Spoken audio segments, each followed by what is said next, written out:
আন্তর্জাতিক ক্রিকেট সবসময়ই চ্যালেঞ্জের। জিম্বাবুয়েকে ছোট করে দেখার কোনো উপায় নেই বললেন বাংলাদেশ অধিনায়ক নাজমুল হোসেন শান্ত। জানালেন পূর্ণ প্রস্তুতি নিয়েই মাঠে নামবে লাল সবুজরা। টেস্ট ক্রিকেটে উন্নতির দিকেও নজর অধিনায়কের। 5 বছর পর ঘরের মাটিতে জিম্বাবুয়ের বিপক্ষে টেস্ট সিরিজ খেলবে বাংলাদেশ। এই সিরিজ সামনে রেখে রবিবার থেকেই শুরু হচ্ছে অনুশীলন ক্যাম্প। পরিসংখ্যান, র্যাঙ্কিং কিংবা শক্তির বিচারে আরভিন উইলিয়ামসদের চেয়ে বেশ এগিয়ে আছে শান্ত মিরাজরা। তবুও জিম্বাবুয়ের বিপক্ষে পূর্ণ শক্তির দলই ঘোষণা করেছে বিসিবি। প্রতিপক্ষকে সমীহ করছেন অধিনায়ক শান্ত।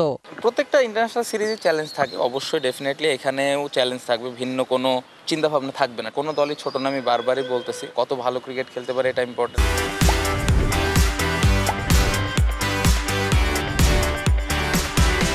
জিম্বাবুয়ে বা অস্ট্রেলিয়া, সাউথ আফ্রিকা এরকম ভাগাভাগি না করি, প্রত্যেকটা এক একটা যেন ইন্টারন্যাশনাল ম্যাচ হিসেবে আমরা চিন্তা করি। সবশেষ ডিসেম্বরে লাল বলের ক্রিকেটে মাঠে নেমেছিল Bangladesh.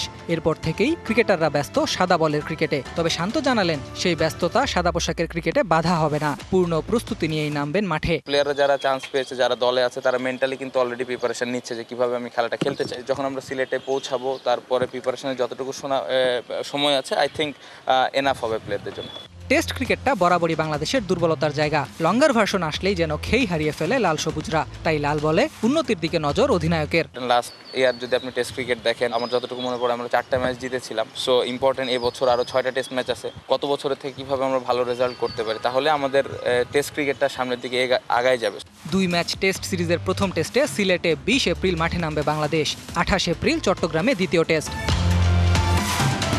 Nahid Ahmed, DBC news desk.